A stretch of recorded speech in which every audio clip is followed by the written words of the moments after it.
Olá, nesse vídeo retratamos um pouco da trajetória intelectual de Sérgio Buarque de Holanda, né? Um dos autores da área da história, da sociologia também, por que não dizer brasileira, da primeira metade do século XX, um dos autores, junto com Gilberto Freire, que de um certo modo inaugura uma trajetória intelectual, sociológica, historiográfica brasileira, né? E que nos ajudam então a entender um pouco da construção da sociabilidade brasileira, da realidade brasileira. Sérgio Buarque de Holanda, dentre outras coisas, escreve em 1936, né, Raízes do Brasil, uma das obras mais conhecidas dele e fora do eixo, inclusive, das ciências sociais, uma obra que exerceu uma influência muito significativa do ponto de vista da intelectualidade brasileira, em que nessa obra ele busca conhecer, né, apresentar um pouco da história, podemos dizer assim, da precária formação social brasileira, né? Ou seja, precária porque, de um certo modo, cindida entre uma cultura advinda da Europa e que entra em contato com o negro, com o índio, que, portanto, podemos dizer que um certo desencontro étnico que ocorre aqui no Brasil, né? Tanto do ponto de vista material quanto do ponto de vista simbólico. O Sérgio Buarque de Holanda, talvez na mesma linha ou numa linha parecida com Gilberto Freire, contesta na década de 30 autores como Oliveira Viana, né, que se referiam, por exemplo, ao povo brasileiro da época como um povo massa, como aqueles incapazes de se articular politicamente e de intervirem, digamos assim, na gestão dos interesses públicos, né? Acho que uma das características fundamentais do Sérgio Buarque de Holanda é pensar a possibilidade, né, de transformação da sociedade brasileira, né? Mas, claro, desde que enfrentadas certas contradições instauradas aqui no processo de colonização, embasado em sistemas, digamos que retrógrados e mesmo mesquinhos, né, de governo, preso à mão de elites totalmente indiferentes, né, ao povo brasileiro autóctone, à dependência econômica, indiferentes a processos de desenvolvimento econômico desiguais e predatórios, né? E indiferentes também à pobreza das camadas marginalizadas da população. Então, o Sérgio Buarque de Holanda é um autor muito importante, foi influenciado por intelectuais, inclusive europeus, como George Simmel, como autores também advindos da escola de Frankfurt, tendo em vista que Sérgio Buarque de Holanda passa uma temporada na Alemanha e lá ele entra em contato com a escola de Frankfurt, né? A famosa escola de Frankfurt, desenvolvida na Alemanha na primeira metade do século XX, que busca desenvolver uma teoria sociológica, né, que alia o materialismo histórico dialético de Marx, a psicanálise freudiana e, inclusive, alguns aspectos da filosofia vitalista de Friedrich Nietzsche, a sociologia cultural de Weber. Então, uma escola que desenvolve um pensamento bastante profícuo e que procura entender o desenvolvimento do capitalismo do século XX, né? E a própria derrocada, digamos assim, já apontada na época pela Escola de Frankfurt, de uma perspectiva emancipatória, capaz, passível de confrontar as formas de exploração e de dominação do capitalismo. O Sérgio Buarque de Holanda, então, ao entrar em contato com essa obra, busca interpretar a realidade brasileira, né, muito provavelmente a partir desse olhar influenciado por essa escola. Então, o Sérgio Buarque de Holanda lida com questões como, por exemplo, a da ampliação radical do sistema democrático, né? Defendendo, então, de um certo modo, um pluralismo das instituições formadoras do cenário político ideológico. Talvez para ele fosse uma das questões prementes para se poder implantar de forma mais radical a democracia em países desiguais como o Brasil, fosse esse no sentido de se desse, né, nesse sentido de implantar esse pluralismo de instituições políticas, ideológicas dentro da democracia, né? Ele fala também, é um autor que combate, digamos assim, a questão do abismo existente entre elites brasileiras e sociedade brasileira, entre o Estado e os interesses coletivos, né, colocados aqui o Estado, então, muito mais voltado para atender interesses privados do que os interesses efetivamente da sociedade. Ele também aponta para o atraso do mundo agrário, né, em contraste com a urbanização ou com o crescimento do formato urbano das sociedades modernas. Engraçado dizer também, importante dizer que o Sérgio Buarque de Holanda é um dos autores que faz uma crítica de um bacharelismo presente na sociabilidade brasileira, em que muitos intelectuais são profícuos em desenvolver discursos, né, belíssimos discursos, mas totalmente desarticulados, descolados de uma prática política efetiva voltada para combater as desigualdades. Então ele faz uma crítica disso, dessa hipocrisia, digamos assim, das elites, inclusive de algumas elites intelectuais brasileiras que promovem determinadas leituras totalmente descoladas de uma real intenção de enfrentar as mazelas sociais presentes em países como o Brasil, né? Fala também, dentre outras coisas, entre a questão da dependência, né, externa e a autonomia, né? Ou seja, o fato de que países como o Brasil eram países dependentes do ponto de vista econômico de grupos econômicos externos e que precisava, de um certo modo, amadurecer, desenvolver uma ação política, econômica, embasada na perspectiva de uma autonomia, né, interna, ou daquilo que outros autores das ciências sociais, como o próprio Florestan Fernandes, vai dizer depois, num outro momento, a necessidade de se desenvolver talvez uma burguesia nacional própria, né, interessada em produzir o fortalecimento da economia, da cultura, da sociabilidade brasileira, né, deixando de lado, de um certo modo, essa histórica dependência de grupos externos, que sempre atravessou, do ponto de vista histórico, a brasilidade, né? Um dado interessante de Sérgio Buarque de Holanda, biográfico, é que o Sérgio Buarque de Holanda se colocou, na época dele, entre uma esquerda marxista radical, que existia de um lado, e entre uma opção fascista, né, que se colocava de outro lado, né, dois extremos que para ele não ajudariam a enfrentar os problemas prementes que a sociabilidade brasileira, pelas quais ela passava, né? Ele faz uma crítica do liberalismo e indica uma solução de cunho democrático popular, como se diz, né, para a história brasileira, do ponto de vista de encerrar uma tradição oligárquica, e ele vive essa passagem, né, desse período oligárquico rural para o desenvolvimento industrial e urbano brasileiro, e ele diz que ali teríamos uma oportunidade, né, haveria uma oportunidade de superar então essa tradição oligárquica, presa na mesma leitura que o Gilberto Freire faz, presa a uma oligarquia, a um patriarcalismo, e talvez avançarmos para uma outra forma de sociabilidade, né? Talvez diferente daquela que a tradição luso-portuguesa trouxe para nós, né? Muito calcada na perspectiva colonial do mando, né, de algumas figuras sobre os demais grupos aqui existentes. Acho que é muito conhecido, e é por isso que é importante retratar aqui, que o Sérgio Buarque de Holanda, dentre outras coisas, ficou conhecido por ter trabalhado na obra Raízes do Brasil o conceito de homem cordial, né? Que é um conceito que ele cria para, de um certo modo, tentar caracterizar os traços típicos da personalidade do brasileiro, né? Ou seja, muito calcada, de um certo modo, na perspectiva da paixão, né? Dos sentimentos muito acirrados, uma subjetividade que, segundo ele, coloca uma subjetividade fatalmente egocêntrica, né? Basta dizermos que a raiz etimológica da palavra cordial vem de coração, né? Nesse sentido, o brasileiro seria atravessado, de um certo modo, por uma paixão ou por paixões violentas, de amor e ódio, inclusive, que na verdade não teria nada de cordial.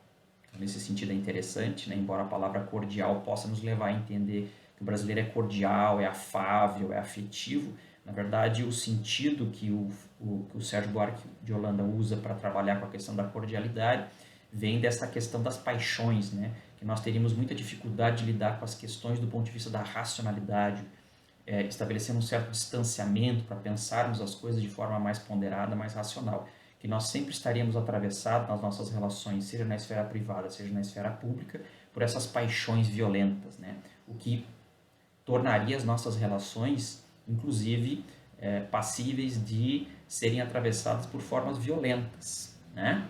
Muito passionais, violentas, atravessadas por maniqueísmos do bem contra o mal, etc. E é interessante a gente notar que isso está presente na sociabilidade brasileira até o século XXI. Né? Então, nesse sentido, para ele, o que ele chama de uma cultura da personalidade é uma das principais características do brasileiro. Né?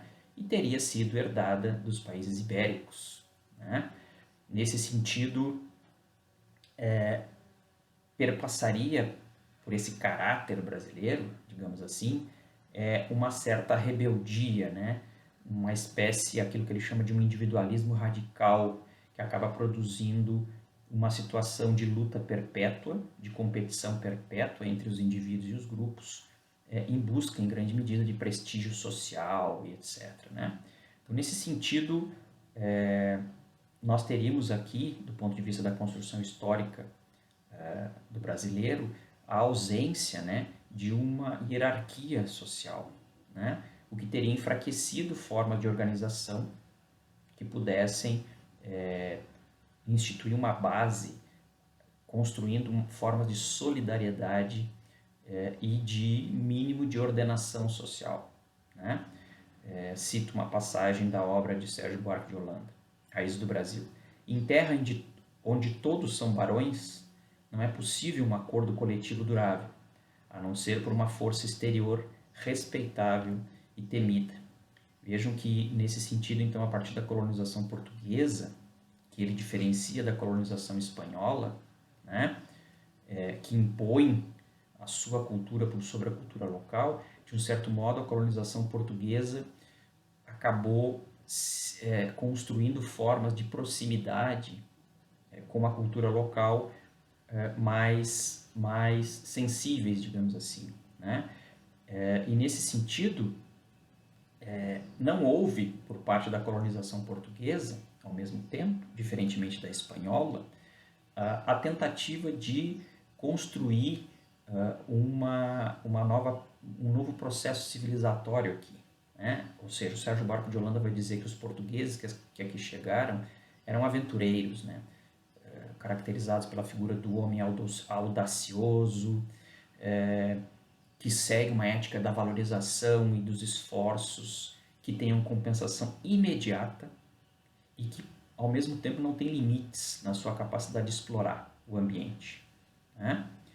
Isso se contrapõe à figura, por exemplo, daquele que é o tipo trabalhador, que valoriza o esforço metódico e persistente, rumo a uma compensação futura diante dos seus esforços, né? E que busca, de um certo modo, construir uma vida sob bases mais estáveis, a paz e a segurança pessoal, digamos assim. Né? Então, essas características, que seriam características típicas da colonização portuguesa, para o Sérgio Buarque de Holanda, ou seja, embasadas nesse tipo aventureiro que explora, que não tem uma preocupação a longo prazo de ocupar esse novo território, esse novo espaço, de construir família, mas pelo contrário, de tirar tudo que puder deste ambiente por seu bel prazer, acaba produzindo um tipo de produção social, cultural, bastante daninha aqui no Brasil. Né? Cito uma outra passagem de Sérgio Buarque de Holanda. A cidade que os portugueses construíram na América não é produto mental, não chega a contradizer o quadro da natureza, e sua silhueta confunde-se com a tinta da paisagem. Nenhum rigor, nenhum método, sempre este abandono característico que se exprime bem na palavra desleixo. Né? Então, para o Sérgio Buarque de Holanda, nesse sentido, esse desleixo, essa pouca vontade do colonizador europeu português de ocupar esse espaço de forma mais cuidadosa, impediu, de um certo modo, o desenvolvimento de um modelo, né, autossuficiente, o próprio modelo rural autossuficiente e distanciado da dependência internacional. Quando isso se desenvolveu no território nacional, acabou se transformando em um ambiente dominado por um nicho, né, por determinados grupos poderosos, que não levou em consideração o desenvolvimento do país como um todo. Então você tem nichos, lugares de desenvolvimento relacionados a determinados grupos que não levam em consideração o desenvolvimento nacional de forma mais premente, de forma mais abrangente, né? Outros aspectos relacionados para o Sérgio Buarque de Holanda é que a família colonial, então, que se desenvolve aqui, se organiza de forma patriarcal e escravocrata, né? Mantendo, neste sentido, uma autoridade doméstica que se estende à esfera pública. Aqui o Sérgio Buarque de Holanda se aproxima muito de uma leitura de Gilberto Freire, né? Que nós fizemos, inclusive, num outro vídeo. Cito uma passagem de Sérgio Buarque de Holanda. A nostalgia desse quadro compacto, único e intransferível, onde prevalecem sempre e necessariamente as preferências fundadas em laços afetivos, deixou vestígios patentes em nossa sociedade, em nossa vida política, em todas as nossas atividades, certo? No próprio campo religioso, segundo Sérgio Buarque de Holanda, prevalece inclusive a proximidade, mesmo, né, nesse aspecto religioso, permanece a relação amigo-inimigo. Né? Nesse sentido, não há, para o Sérgio Buarque de Holanda, na história da civilização brasileira, o condensamento, o desenvolvimento, a construção de uma moral social rigorosa que tivesse atravessado de forma universal as características, as relações que aqui se deram. Então, as características, mesmo em ambientes como o ambiente religioso, teriam se dado, e daí a importância desse conceito de homem cordial, de forma sempre atravessada por paixões, né? Inclusive por ódios, muitas vezes, na relação amigo-inimigo, em que não conseguimos instituir um processo universal, liberal, por que não dizer, em que realmente se efetivasse uma relação em que todos efetivamente são iguais perante a lei e nas suas relações de sociabilidade, né? Segundo o Sérgio Buarque de Holanda, o mesmo acontece no campo burocrático e estatal, né? Então, aqui no Brasil não teria sido estabelecido a questão da impessoalidade e, ao mesmo tempo, não teria se instituído o processo de racionalização burocrática, né? Mas, ao contrário disso, uma relação de proximidade vinda do campo familiar patriarcal, né? Então, o Sérgio Buarque aponta na parte final do texto dele, né, este livro maravilhoso, né, que a Lei Áurea de 1888 teria aberto espaços para a consolidação de uma sociedade urbana e industrial, né, com possibilidades de superar a mentalidade rural, oligárquica, escravocrata, mas que isso, infelizmente, não se sucede na história brasileira. Então, nesse sentido, talvez aqui um dos aspectos fundamentais, então, para retratar, para demarcar neste vídeo, que está presente na discussão do Sérgio Buarque de Holanda, é essa discussão entre cordialidade, homem cordial, e civilidade, homem civilizado, né? Que perpassa a obra dele, então, e que ele aponta, a partir talvez de um tipo ideal que ele retira da obra de Weber, inclusive, uma possibilidade psicológica, atitudinal, advinda do brasileiro, certo? Situada aí na transição entre o modelo rural, patriarcal, escravocrata, em que predomina relações pessoais, de um lado, e de outro lado um modelo embasado na cidade industrial e burocratizada, comandado, organizado, ordenado por uma lógica estatal impessoal, ancorada em princípios universais. O que seria positivo, inclusive, mesmo levando-se em consideração que isso tem a ver com traços do liberalismo, né? No sentido de uma impessoalidade, de uma universalidade e do fato de que os indivíduos agora nessa sociedade, todos eles são tratados da mesma forma porque possuem efetivamente e não apenas formalmente os mesmos direitos. Então a obra de Sérgio Buarque de Holanda é uma obra fundamental, importante para compreendermos o processo civilizatório adstrito a sociedades como a brasileira, e aqui procuramos de forma breve mostrar um pouquinho das características, das contribuições desse autor para pensarmos um pouco dos nossos próprios traços, né, de personalidade enquanto brasileiros que somos.